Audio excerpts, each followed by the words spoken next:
जय हिंद बच्चों, आप लोग के बीच पुनः मैं आज क्लास आपके पास 9th लेकर आया हूं, जिसके आज बेसिक कंसेप्ट जो भी है पहला चैप्टर से संबंधित मैं उसको क्लियर कर देता हूं, ताकि इस क्लियर होने के बाद बेसिक कंसेप्ट के बाद ही हम आगे की ओर काम करेंगे। ठीक है, जब तक बेसिक कंसेप्ट क्लियर नहीं होगा तब तक ये क्लास की क्वेश्चन बनाना मुश्किल हो जाएगा, क्योंकि उस कंसेप्ट को आप नहीं समझ पाइएगा।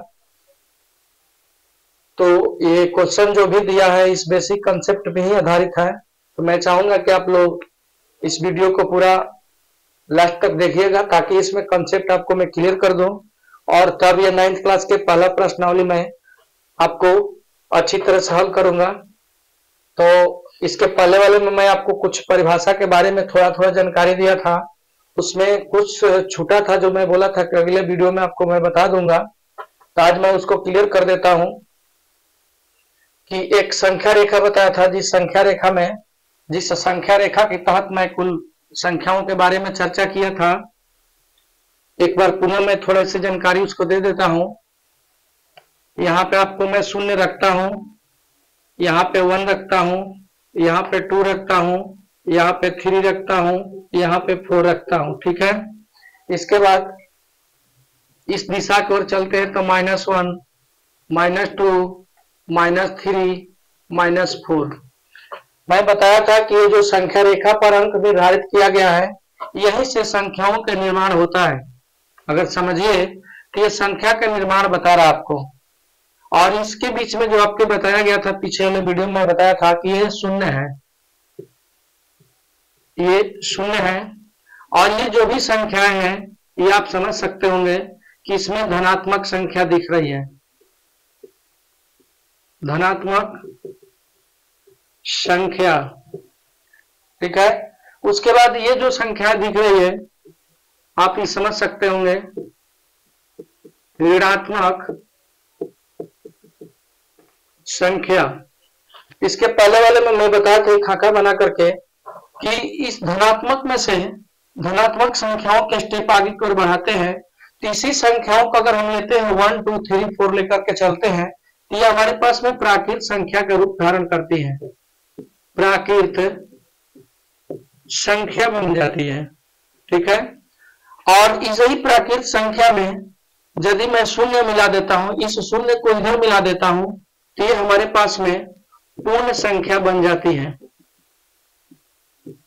पूर्ण संख्या बन जाती है। और ये पूर्ण संख्या में पुनः मैं यहां से माइनस ले लेता हूं, तो ये हमारे पास में पूर्णांक बन जाती है। ठीक है, पूर्णांक बन जाती है। और इस पूर्णांक में यदि इसके बीच से कोई अंक लेते हैं, जैसे यहाँ पे 0 से और 1 के बीच में अगर हम इसको 4 भाग बांटते हैं, बराबर 4 भाग बांटे 1 2 3 4, तो अगर इसमें से इस जगह के मान में लेता हूं तो 1/4, इस जगह मान लेता हूं, यहां लेता हूं 1/4, यहां लूंगा 1/2, यहां लूंगा 1/3। अगर ऐसी संख्याओं को हम निकाल लेते हैं यहां से, और इस माइनस में से भी ले लेते हैं इसी तरह से 1 2 और 3 1 4, तो -1/2, 1/4 यहाँ, -1/2। इस तरह से अगर इस संख्याओं के इस बीच से निकाल लेता हूं और इस पूर्णांक में मैं डाल देता हूं, तो हमारे पास में कौन सी संख्या बनेगी इसको बारे में बता रहा हूं। ये जो प्लस और अंश भाग हर और माइनस की संख्याओं को ले लेते हैं, तो एक प्रकार से आप चलेंगे तो परिमेय संख्या का रूप धारण करेगा, परिमेय संख्या का रूप धारण करेगा, क्योंकि आपको पढ़ाया गया है, पढ़े हैं कि परिमेय संख्या क्या होती है, जो p/q के रूप में होती है।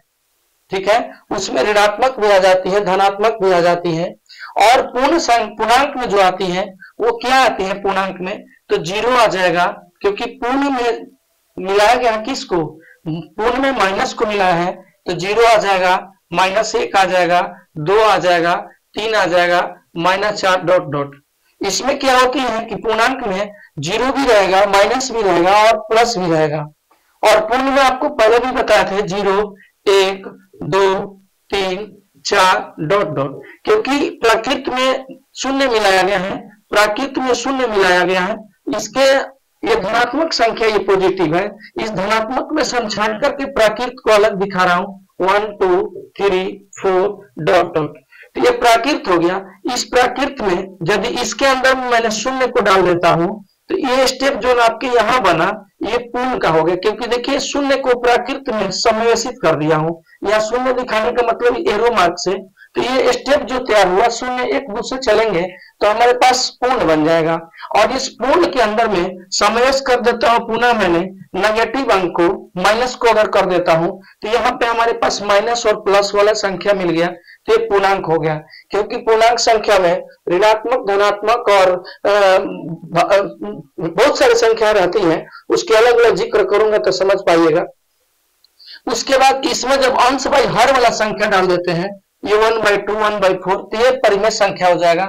0 भी एक परिमेय संख्या है, -1/2 भी परिमेय है, 1/4 भी परिमेय है, 5 भी परिमेय है, 6 भी परिमेय है, डॉट डॉट आगे, क्योंकि उसे अंश बाई हर के रूप में मैं लिख सकता हूं। ये आपको जानकारी हो गया। दूसरी चीज, ऋणात्मक संख्या तो समझिए कि ऋणात्मक संख्या है। ऋणात्मक के मतलब ये होता है कि शून्य से छोटा। जब भी शून्य के बाएं दिशा में कोई भी अंक होती है तो सब छोटी होती हैं। शून्य की बाएं दिशा में जो भी अंक होती है शून्य से छोटी होती है, और शून्य की दाएं दिशा में जो भी अंक होती है वो शून्य से बड़ा होती है। तो ये प्रोसेस में आपको हल्का जानकारी पीछे वाला में दिया था। तो आज मैं क्या करता हूं, एक शून्य के जिक्र में कर देता हूं कि शून्य के बारे में थोड़ा कुछ बता दूं, ठीक है। उसके बाद ये परिभाषा मैं आपको शॉर्ट दे करके चलूंगा, और नेक्स्ट आपकी क्लास की जो वीडियो होगी, जो क्लास आपको पढ़ना है वास्तविक, उसी के ऊपर मैं इसको बताने जा रहा हूं, ठीक है। उसी के ऊपर मैं बताने जा रहा हूं, ये क्लास उसी के ऊपर क्लास चल रही है, इसलिए इस चीज को ध्यान देना होगा, ठीक है। और आगे की ओर चलेंगे, तो मैं यहां से आगे चलता हूं, शून्य की तरफ बात करता हूं। शून्य के बारे में बता देता हूं कि शून्य क्या है।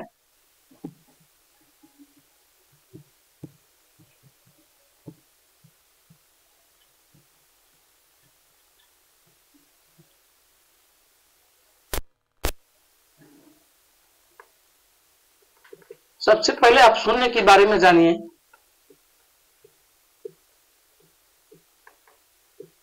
ये मैं 0 लिखा हूं, ठीक है।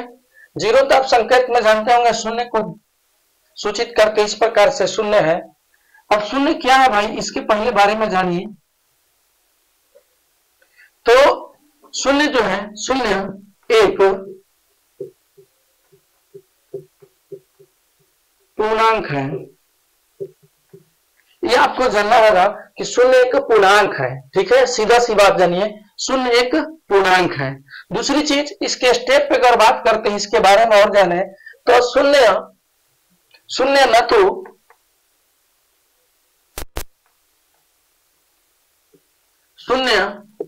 न तो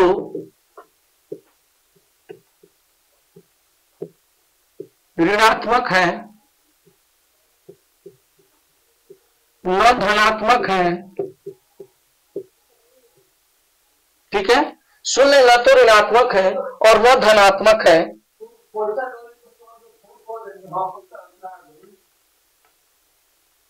इसी को एक और आगे बढ़ाते हैं तो लिखा जाएगा अऋणात्मक, अधनात्मक,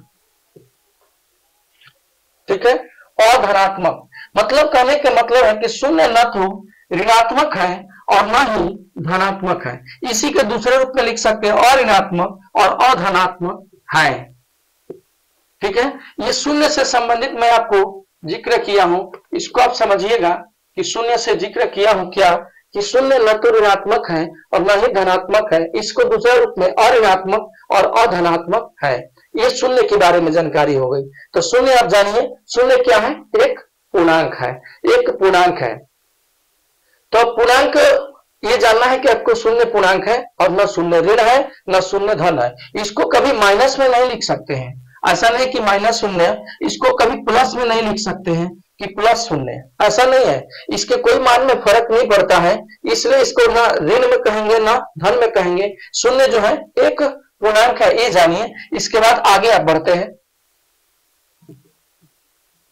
अब इस शून्य के बारे में आपको मैं चर्चा की, इतना का शून्य जानिए। उसके बाद आगे आप चलते हैं। शुरुआत जो आपको संख्या रेखा से संख्याओं को बोध करा था उस चीज के बारे में चलते हैं। सबसे पहले आपको परिभाषा मैं देता हूं प्राकृत से।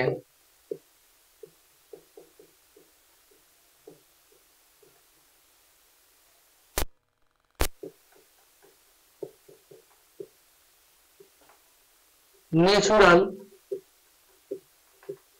नंबर, नेचुरल नंबर, ठीक है। प्राकृत संख्या, सिंपल सी बात जानिए, गिनती की संख्या, गिनती की संख्या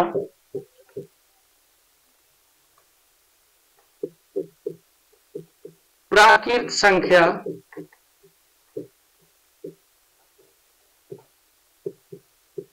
कहलाती है, ठीक है। इसे इसे बड़ा एन से सूचित किया जाता है, ठीक है। बड़ा एन से सूचित किया जाता है, इसको भी बताएंगे कि क्यों सूचित किया जाता है बड़ा एन से। जैसे 1, 2, 3, 4 डॉट डॉट दे दीजिए आदि, इसी तरह से आगे की ओर लिखा जाएगा। यह आपकी प्राकृत संख्या हो गई। इसके बाद प्राकृत संख्या हो गई, इसके बाद हम चलते हैं पूर्ण संख्या, जो आपके पहले रेखा पर लिखा गया था। पूर्ण संख्या, कुल नंबर, ठीक है।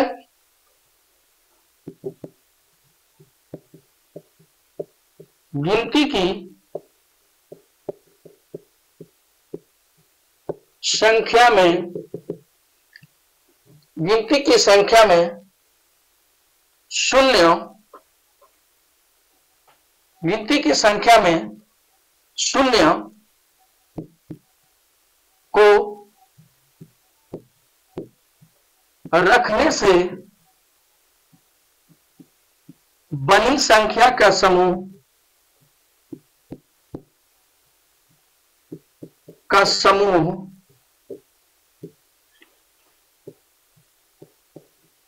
पूर्ण संख्या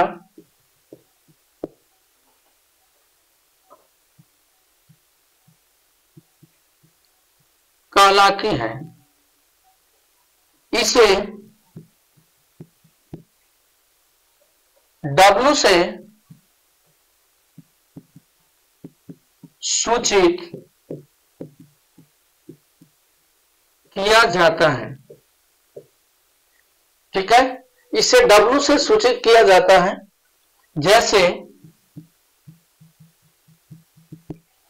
अप्राकृत संख्या जो होती है, आप इसमें वाला देखिए 0, 2, 3, 4 डॉट डॉट आदि।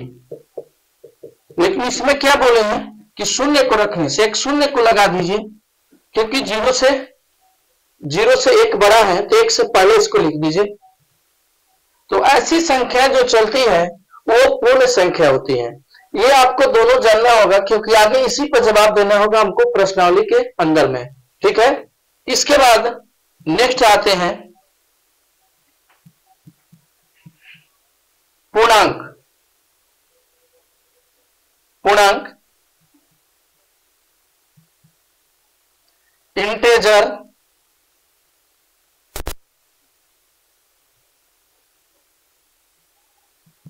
नंबर भी लगा सकते हैं, इंटेजर,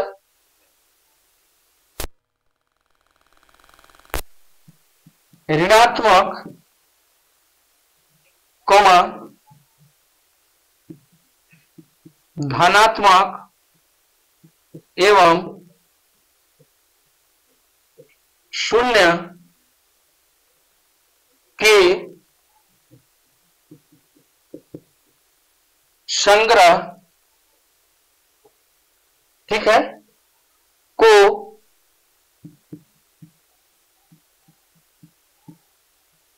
पूर्णांक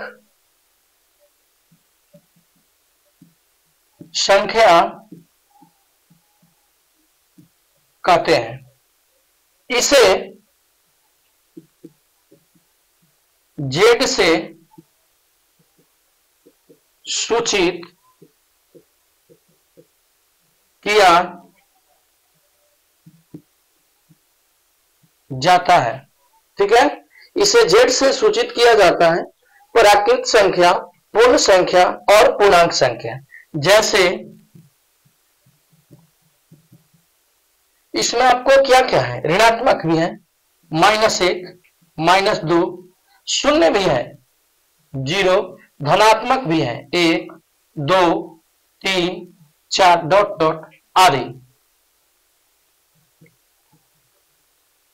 ये अब आप इसका समझ सकते होंगे कि प्राकृत संख्या जो शुरू होती है 1, 2, 3, 4, 5 इत्यादि चलती हैं, अनंत तक जाती हैं, और पूर्ण संख्या जो चलती है 0 से स्टार्ट करते हैं, 0 के बाद 1, 2, 3, 4, 5 आदि तक चलती हैं, और पूर्णांक में जब चलते हैं तो ऋणात्मक भी है, धनात्मक भी है एवं शून्य के संग्रह लिखा गया है। संग्रह को पूर्णांक संख्या कहते हैं। इसे जेड से सूचित किया जाता है।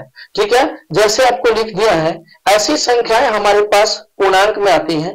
तो ये तीनों पार्ट आप उतार लीजिए। इसके बाद पूर्णांक के बारे में कुछ और एक्स्ट्रा बताऊंगा, उसके बाद आगे चलूंगा, तब आपके प्रश्नावली के संबंधित कुछ बात जानकारी मिलेगी। ये प्रोसेस आप जानेंगे तभी आप क्लियर कर पाएंगे। ठीक है, इस चीज को उतार लीजिए बढ़िया से और समझिए।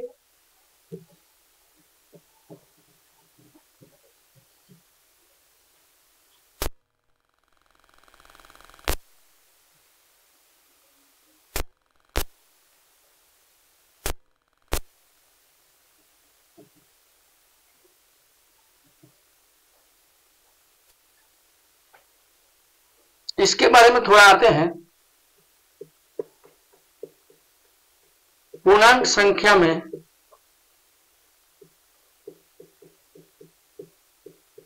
कौन कौन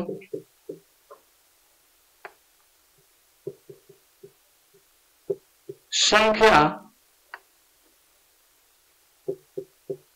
होती है, ये मैं एक स्टेप एक लिखा हूं, इसके बारे में समझिए कि पूर्णांक संख्या यहां लिखेगा,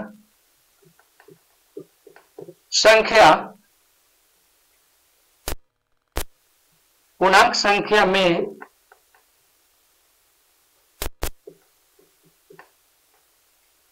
कौन कौन संख्या होती है। ठीक है, पूर्णांक संख्या में कौन कौन संख्या होती है। तो देखिए स्टेप में मैं आपको बता रहा हूं। पहला प्राकृत संख्या, दूसरा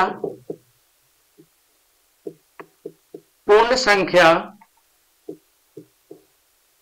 तीसरा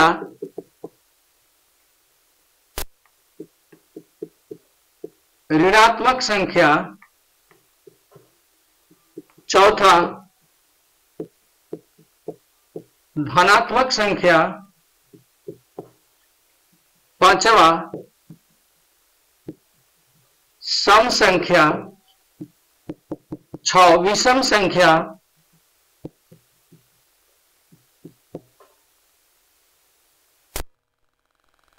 ठीक है। ये सभी संख्या इसके अंदर में आती है। जैसे प्राकृत के बारे में बात कीजिए तो 1 हो जाएगा, 2 हो जाएगा, 3 डॉट डॉट। देखिए इसमें है 1 2। पूर्ण में बात करते हैं तो 0 आ जाएगा, इसमें भी 1 2 है, 3 है, 4 है, डॉट डॉट। इसमें भी पूर्ण वाला परिभाषा में देख लीजिए। ऋणात्मक में इसमें है -1, -2 डॉट डॉट और माइनस में लिख सकते हैं। धनात्मक में वही पॉजिटिव नंबर जो होती है 1 2, प्लस लिखिए या नहीं लिखिए कोई मानमंत्र नहीं पड़ेगा। सम संख्या, इसमें देखिए 2 सम है, 4 सम है, 2 4 6 8 डॉट डॉट। इसमें आगे मैंने लिखा हूं लेकिन आगे की ओर और है ये, ठीक है। विषम संख्या, इसमें देखिए 1 है, 3 है, तो विषम संख्या में 1 आ जाएगा, 3 आ जाएगा, इसी तरह से और आगे लिखेंगे 5 आ जाएगा, 7 आ जाएगा डॉट डॉट। तो ये आपकी पूर्णांक में इतनी संख्याओं का समावेश होता है। तो यदि पूर्णांक संख्या को आप पकड़ते हैं और उसके अंदर में ये संख्या जानते हैं तो आपको पूर्णांक की सारी संख्या को संबोधन करना है ये, क्योंकि ये पूरे संख्या इसके अंदर में है। आपको ये देखना है कि कैसे है, किस प्रकार से ये काम करता है। तो ये आप संख्या को समझ गए। अब इसके बाद नेक्स्ट हम काम करेंगे, नेक्स्ट पे काम करेंगे आगे की ओर कि आगे हमको क्या पढ़ना है।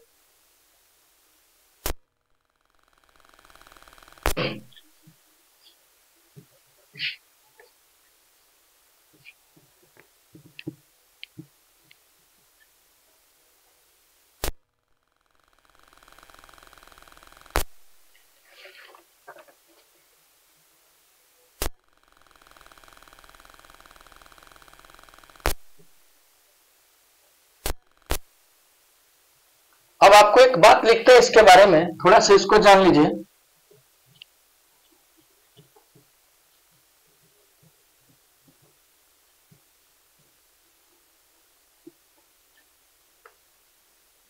याद रखे तो समझिएगा। क्या याद रखेंगे? प्राकृत संख्याओं की विशेषताएं।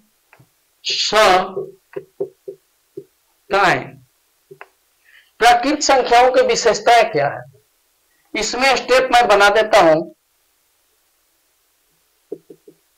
सबसे छोटी प्राकृत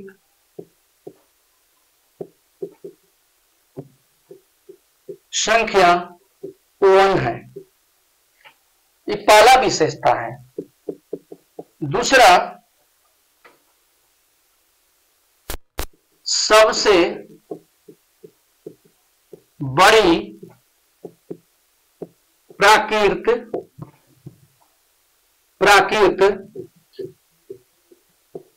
संख्या मालूम नहीं है। ये ध्यान दीजिए, सबसे बड़ी प्राकृत संख्या मालूम नहीं है। तीसरा विशेषता यह है,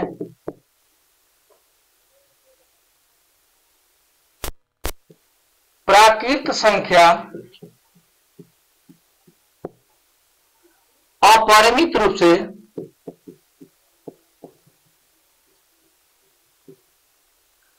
अपरिमित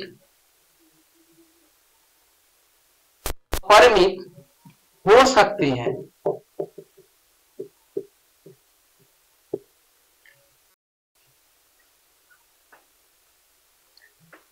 चौथा विशेषता है,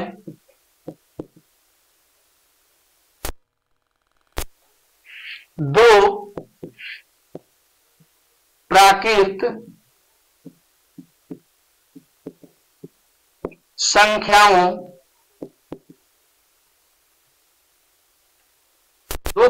संख्याओं को जोड़ने पर एक प्राकृत संख्या प्राप्त होती है। दो प्राकृत संख्याओं को अगर जोड़ने पर एक प्राकृत संख्या प्राप्त होती है, या दो से अधिक भी प्राकृत संख्या को आप जोड़ते हैं तो एक प्राकृत संख्या, दो को जोड़ने की बात कही गई है, दो प्राकृत संख्याओं को जोड़ने पर एक प्राकृत संख्या प्राप्त होती है।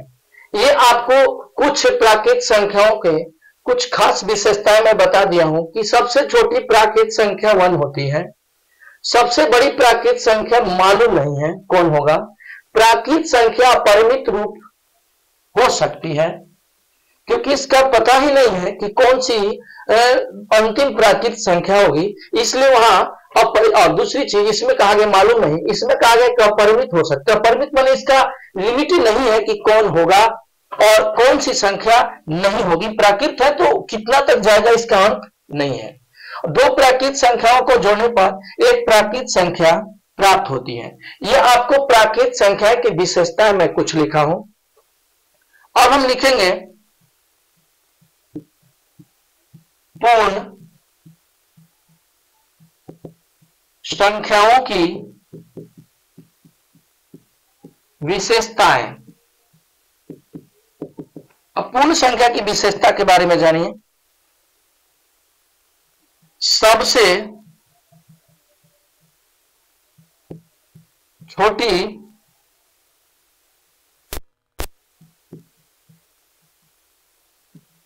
पूर्ण संख्या शून्य है।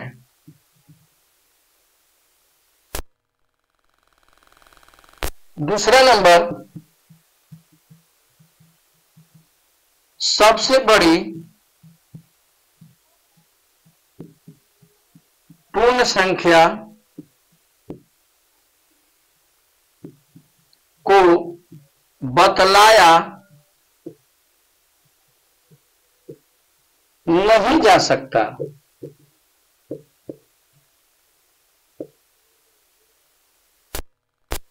तीसरा पॉइंट,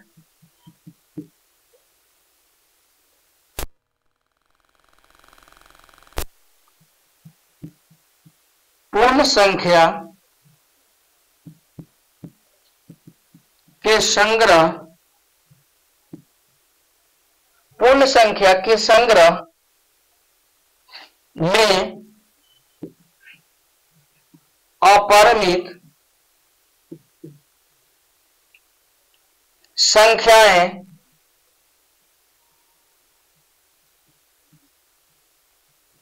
हो सकती हैं। ठीक है, हो सकती है। चौथा पॉइंट, सभी प्राकृत संख्या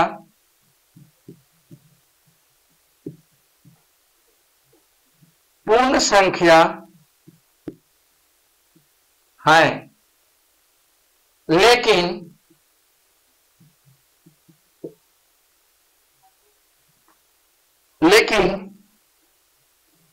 शून्य ऐसी पूर्ण है, लेकिन शून्य ऐसी पूर्ण संख्या, शून्य ऐसी पूर्ण संख्या जो प्राकृत नहीं है। यह का 4 विशेषताएं मैं लिखा इसके लिए, इसको आप ध्यान दीजिएगा। ये प्राकृत संख्या की विशेषता मैं बताया, ये पूर्ण संख्या की विशेषता बताया। अब इसके बाद आगे बढ़ते हैं पूर्णांक संख्या की विशेषता। ठीक है,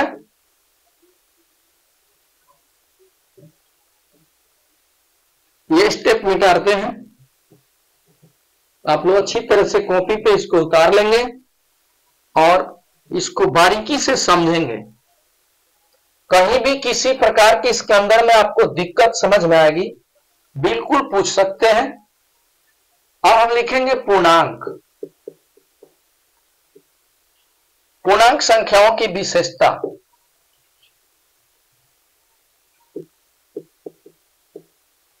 दो पूर्णांक का योग हमेशा एक पूर्णांक होता है।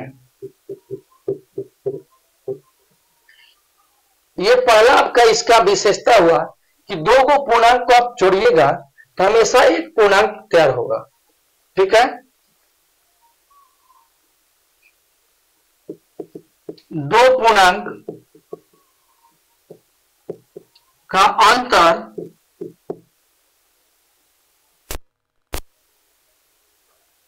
हमेशा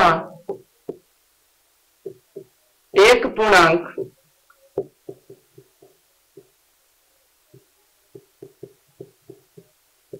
होता है।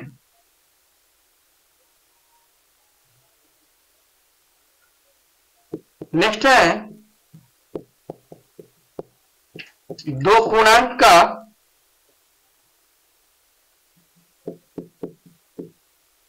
गुणनफल हमेशा एक पूर्णांक होता है।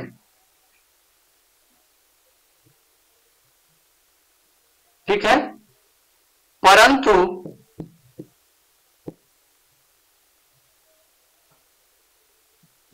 दो पूर्णांकों का भागफल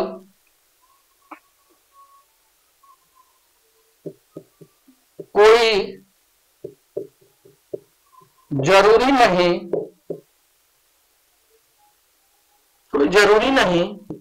है कि पूर्णांक ही हो। यह आपका तीसरा स्टेप हुआ।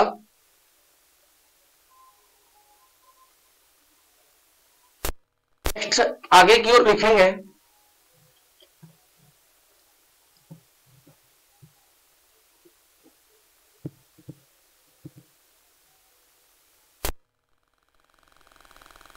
अब समझ लीजिए विशेषता।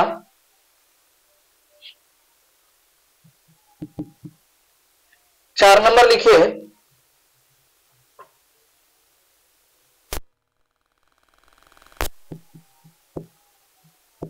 पूर्णांक में शून्य हमेशा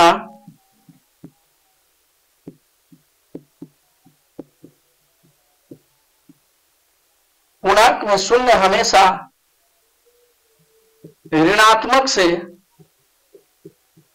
बड़ा होता है। पूर्णांक में शून्य हमेशा ऋणात्मक से बड़ा होता है, मतलब ऋणात्मक संख्या से हमेशा जो शून्य होगा वो बड़ा होगा।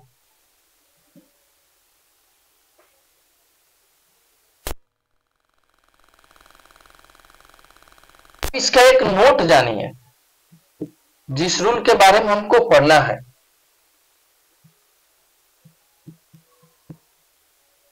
पूर्णांक का संग्रह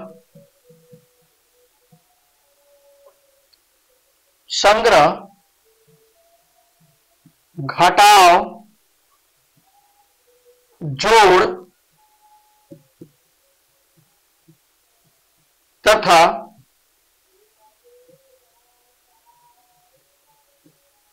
गुणा की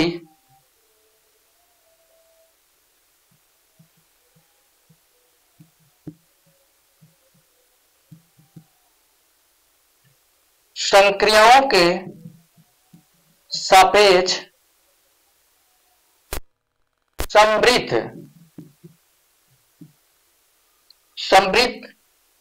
क्लोज स्पेलिंग है तो होता है क्लोज्ड है,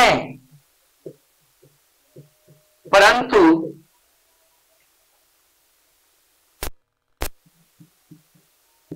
भाग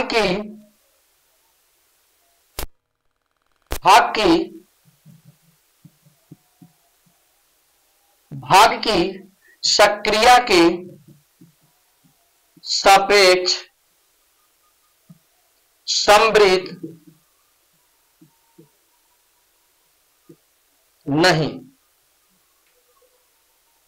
ये समझाएंगे आपको कि पूर्णांक का संग्रह जो है घटाव जोड़ और गुणा पर जोड़ पर घटाव पर क्लोज होता है, लेकिन भाग की सक्रिया के सापेक्ष समृद्ध नहीं होता। लेकिन भाग के साथ ये सक्रिया नहीं देता है। कारण है कि इसको समझ सकते हैं, घटाव पर लिखा गया। जैसे 2 में से अगर आप 3 घटाते हैं तब -1 आएगा, तो जो -1 आया ये एक पूर्णांक है। जोड़ में आइए, 2 में 3 जोड़ते हैं तो 5, ये पूर्णांक है। और गुणा में आइए, 2 में गुणा करिए -3 से तो -6 होगा। ये आपको नहीं दिख रहा बोर्ड से, ये ऊपर आपको दे रहे हैं। 2 में गुना कीजिए -3 से, तो -6 होगा। ये भी पूर्णांक है, लेकिन भाग की जो बात करेंगे उसमें आपका संभव नहीं है। 2/3 करेंगे तो आप समझिए कि जो मान आएगा यहाँ पे वो इस पूर्णांक के तहत नहीं आएगा, इसलिए यहां लिखा गया कि सापेक्ष समृद्ध नहीं है, लेकिन घटाव, जोड़ और गुणा पर है। यह आपके पूर्णांक की विशेषता हो गई।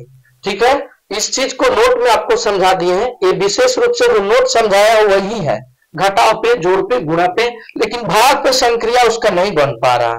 ठीक है, तो इस चीज को आप बारीकी से समझेंगे और इसके बाद नेक्स्ट आगे की ओर जो इसके बाद जो पार्ट आपको पढ़ना है, तो आपको इसके बाद प्रश्नावली चालू होगी।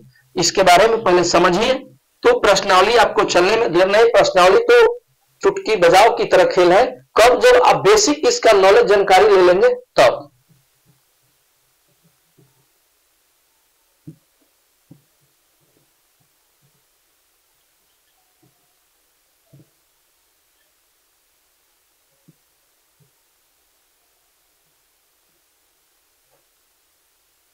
उसके बाद नेक्स्ट हमको अब पढ़ना है परिमेय।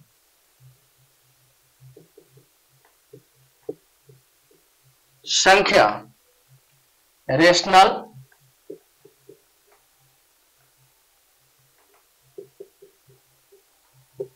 नंबर,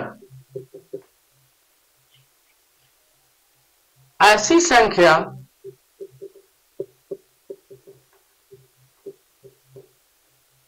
जो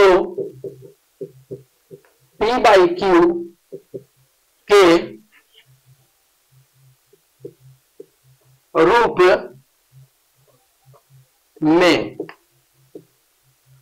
में जहां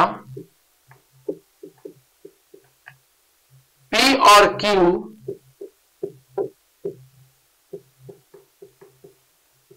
पूर्णांक, जहां P और Q पूर्णांक हैं। ठीक है, लेकिन Q बराबर नॉट 0 हो। मतलब इसका हो गया कि Q के स्थान पर कभी 0 नहीं चाहिए, बाकी कोई भी अंक आप ले सकते हैं। तो P/Q को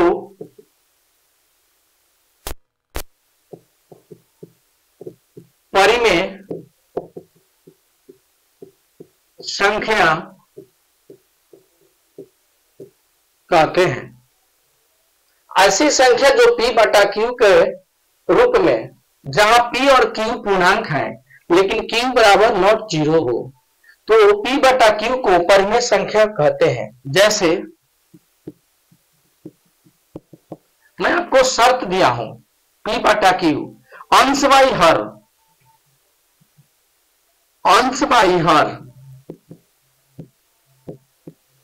समझिए, अंश बाई हर P/Q।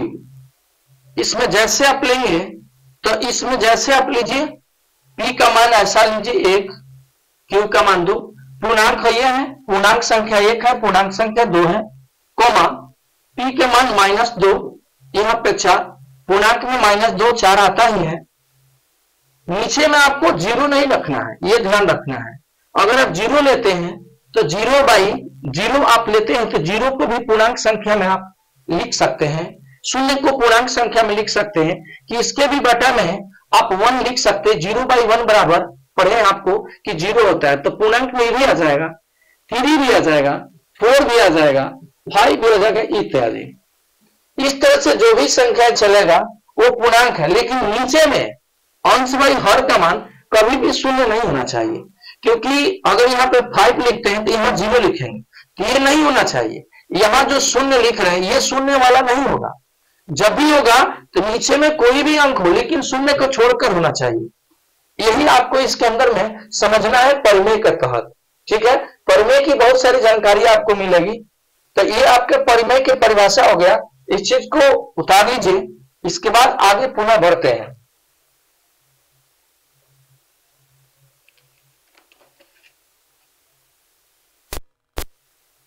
नोट में एक चीज जानिए,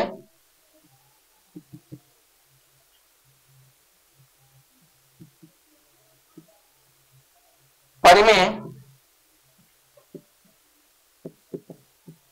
संख्याओं के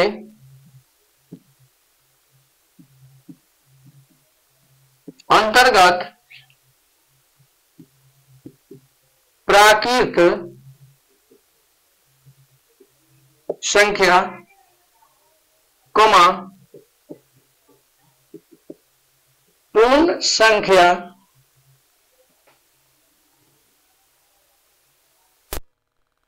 और पूर्णांक संख्याएं भी आते हैं। ये नोट में लिख लीजिए, प्राकृत संख्या भी आती है, पूर्ण संख्या भी आती है और पूर्णांक संख्या भी आती है। नोट में परिमेय संख्याओं के अंतर्गत, क्योंकि इसमें है, आप देख सकते हैं, प्राकृत संख्या, पूर्ण संख्या और पूर्णांक संख्या।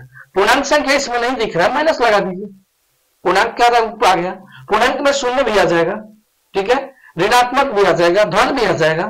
तो ये तीनों संख्याएं इसमें समाहित रहती है। अब इसके अंदर में कोई ऐसी संख्या नहीं है जो बचेगा, क्योंकि लगातार लिखिए, आप बीच के छोड़ के लिखिए तो आप बहुत सारा लिख सकते हैं। इसलिए इसके तीनों पार्ट से जो बताया गया, पूर्णांक संख्या, प्राकृत संख्या और पूर्ण संख्या, परिभाषा को मिला लीजिए, वो इसमें आएगा। इसके बाद नेक्स्ट आते हैं तुल्य परिमेय संख्या।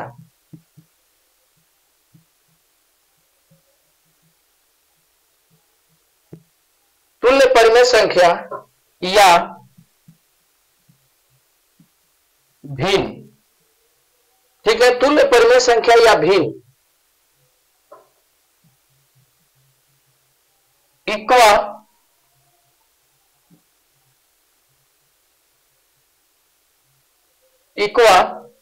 EQI VA violent, इक्वा violent English इसका हुआ। अब इसको समझना है, ऐसी संख्या जो परस्पर बराबर हो।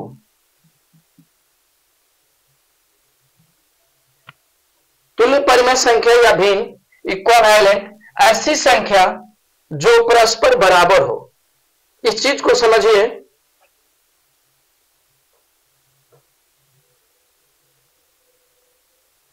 जैसे 1/2, 2/4, 10/20, 20/40, 30/60 डॉट डॉट, ये सब बराबर है। कैसे? 1/2।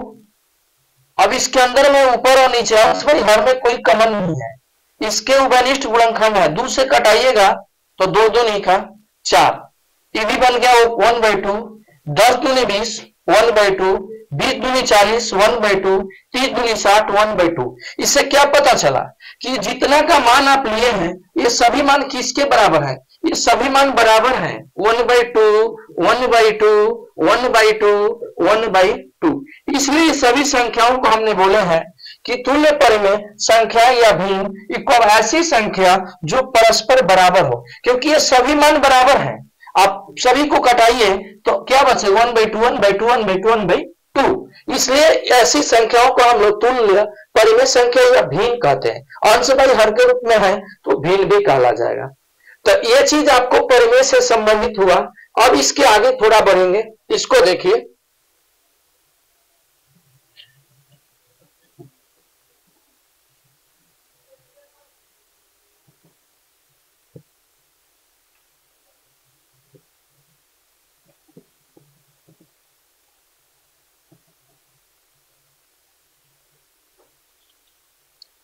एक नोट इसके अंदर डालिए,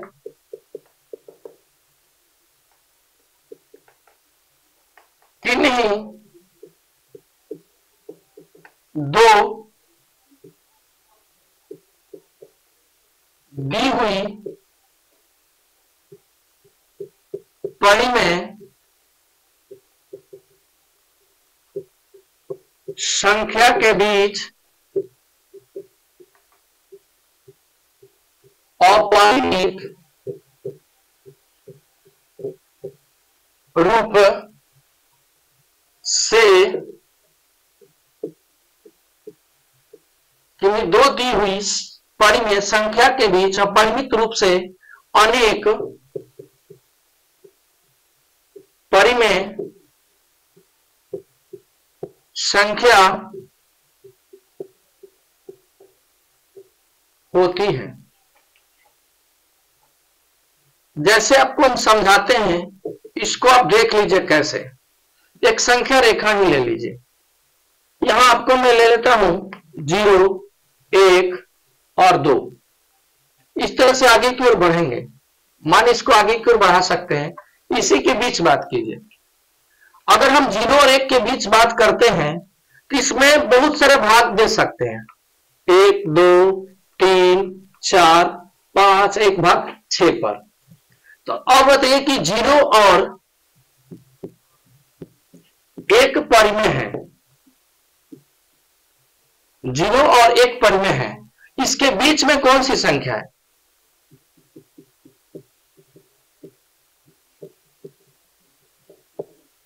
यही समझना है। तो 0 से बड़ा और 1 से छोटा कौन सी संख्या हो सकती है? आप समझिए, 0 से बड़ा 1 से छोटा क्या लिख सकते हैं? 0.5, क्योंकि 0 से बड़ा है और 1 से छोटा है। लिख सकते हैं 0.3 भी लिख सकते हैं, 0.7 भी लिख सकते हैं, 0.8 भी लिख सकते हैं। इस तरह से अगर संख्याओं को वैल्यू बढ़ा दिया जाए, इसको अगर 10 माना जाए, इसको 20 मानेंगे तो उसमें और संख्या मिलेगी। इसके तह के अंदर में अगर प्रवेश करें तो और यहां पे अगर 0 लगाएंगे तो और वैल्यू छोटा हो जाएगा। अगर यहां लगाएंगे 0, यहां लगाएंगे 0 तो और 0 1 से छोटा होता चला जाएगा। वैल्यू मतलब दोनों के बीच ही आएगा। इस प्रकार से इसके अंदर में आप बता सकते हैं कि आप बताइए इसमें कौन बड़ा है और कौन छोटा है। आप समझिए, बताइए ये बड़ा है कि ये बड़ा है? पहले इस पे बात कीजिए कि बड़ा इस दोनों में कौन है।